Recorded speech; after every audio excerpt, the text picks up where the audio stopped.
4-14-21 महला पंजवा।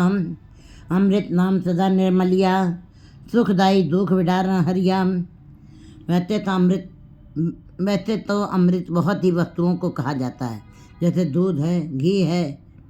परमात्मा का नाम सबसे सिरमौर है अमृत के मामले में। जितने भी संसार के अमृत हैं उन सब में सबसे निर्मल और सबसे रसास्वादन देने वाला नाम का अमृत माना गया है। वाणी में अमृत नाम सदा निर्मलिया। वाणी में गुरु जी बता रहे कि परमात्मा के नाम का अमृत ही जीव को निर्मल करने वाला है।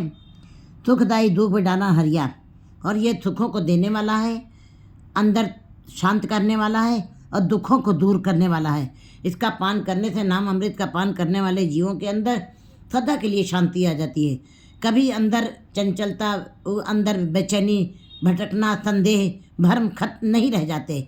वे सदा के लिए ही सुखों को पा लेते हैं और दुख विडारन, सारे दुख, विकारों का दुख है, संसार में बड़े सारे दुख हैं, वो सारे दुख अपने आप ही दूर हो जाते हैं परमात्मा का नाम, क्योंकि सबसे उच्च अवस्था का है, सिरमौर है।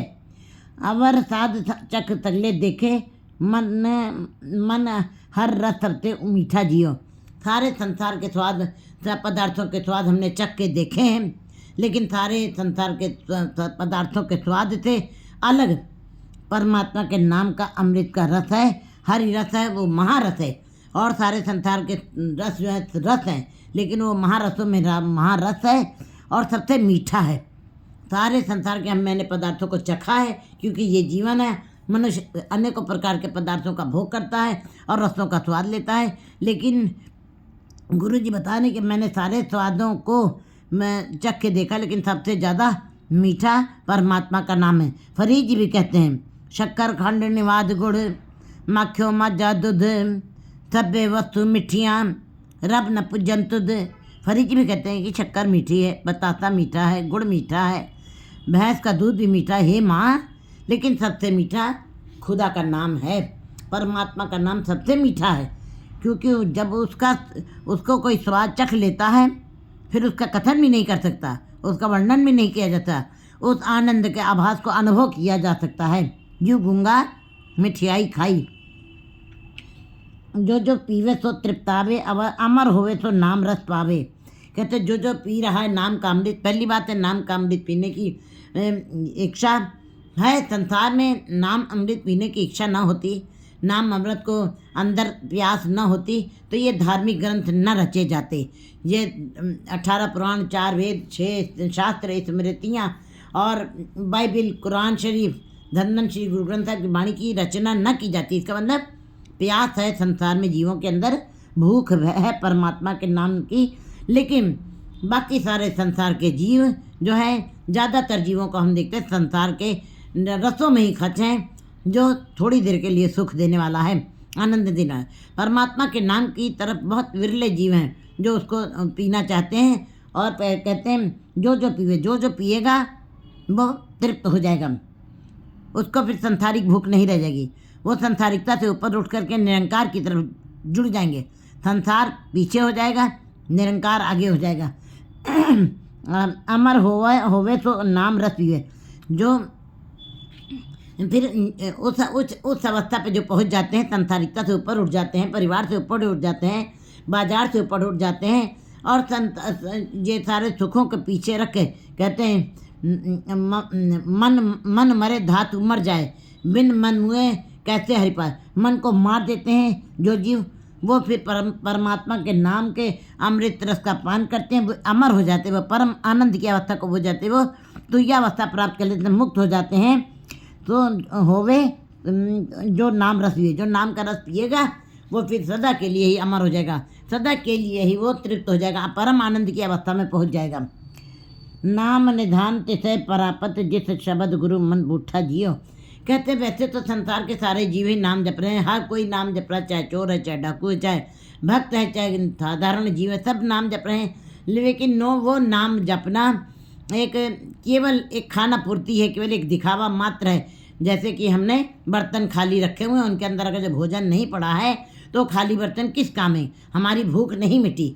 खाली बर्तनों के अंदर अगर जो सारी ज़िंदगी हमने केवल बाहर की बातें की, धर्म की बातें की, शरीयत की बातें की, रहत की बातें की हैं और परमात्मा के नाम नहीं जपा है, कुरान शरीफ के शब्दों को नहीं देखा, उसका मनन नहीं किया, तो ये खाली बर्तनों के समान ही है।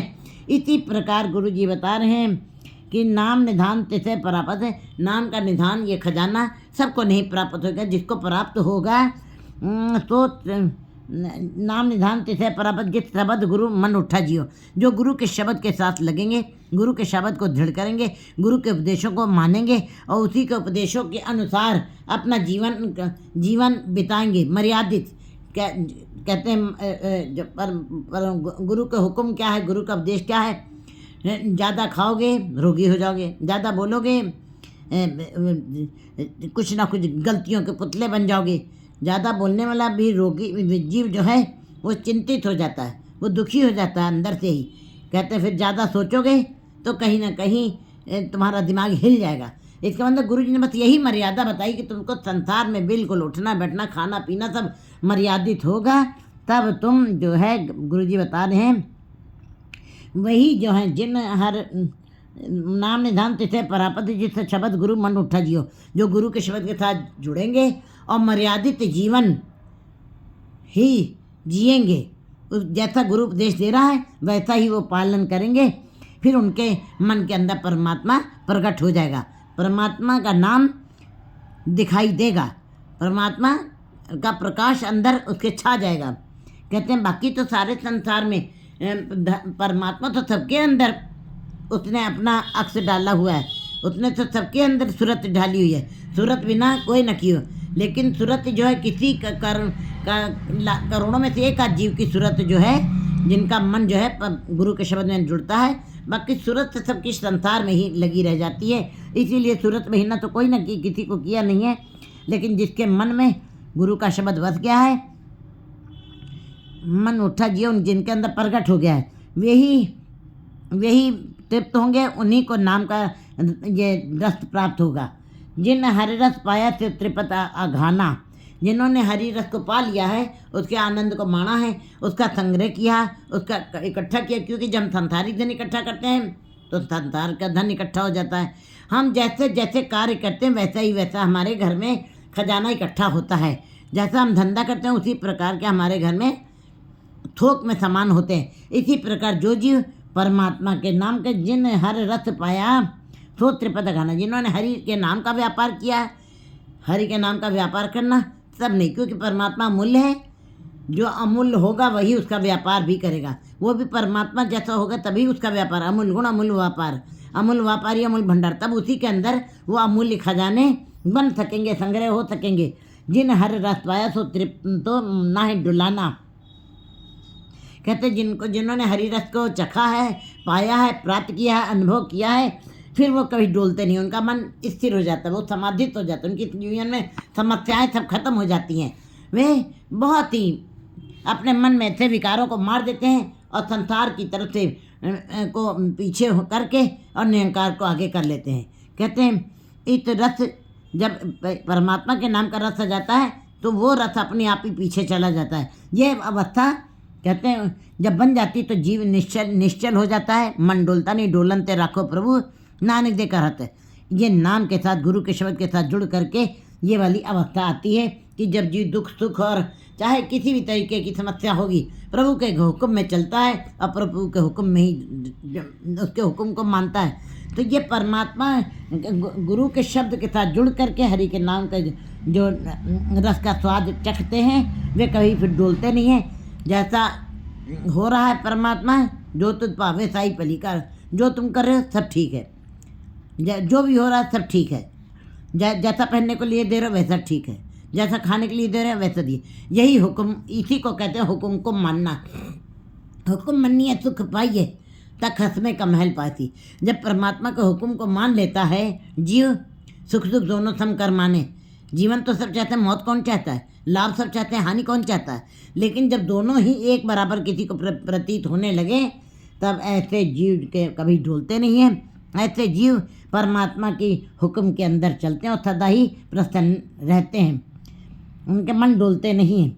लेकिन कहते हैं गुरु जी आगे तिथे परापत हरन नामा जिस मस्तक पागीठा जियो। ये नाम का खजाना हर एक को नहीं प्राप्त होगा, उसी को प्राप्त होगा जिसके मस्तक पर परमात्मा ने हर हर हर नामा तिथे परापत हरा नामा जिस मस्तक पागीठा, जिसके मस्तक को भाग बड़ा बड़ा भाग बनाया है, जिसका परमात्मा ने धुत दरगाह से उसकी रेखा बहुत ही उच्च अवस्था की खींची है। कहते परमात्मा से धुत दरगाह से उसके नाम की रेखाएं परमात्मा ने खींच के भेजी हैं, लिखा हुआ भेजा है। जैसी कलम मुड़ी है मस्तक तैसी जुड़े पास, वैसी ही फिर जीव जो है कर्म करता है। तो जो नाम जपने वाले, उन जिनको नाम प्राप्त हुआ हरि के नाम का, उनके मस्तकों पर परमात्मा ने धुत दरगाह से ये रेखाएं खींच के भेजी हैं।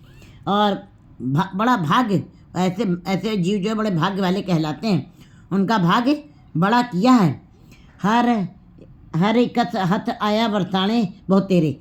वैसे संसार में करोड़ों में एक आध जीव को ही परमात्मा ये हरि के नाम का रस देता है, जिसका स्वाद चखता कोई एक आदि ही जीव होता है जो इस अवस्था तक पहुंचता है कि स्थिर रहता है, वो निश्चल होता है, वो डोलता नहीं है और फिर वो समाधिस्थ हो जाता है। ये एक आदि जीव ऐसा होता है, उसको परमात्मा अपने नाम का खजाना देता है, बरसाने बहुत तेरे। लेकिन बहुत ही लोग उसके साथ जो है मुक्त होते हैं, उसके साथ जुड़ करके वे भी इस बहुत सागर से पार हो जाते हैं।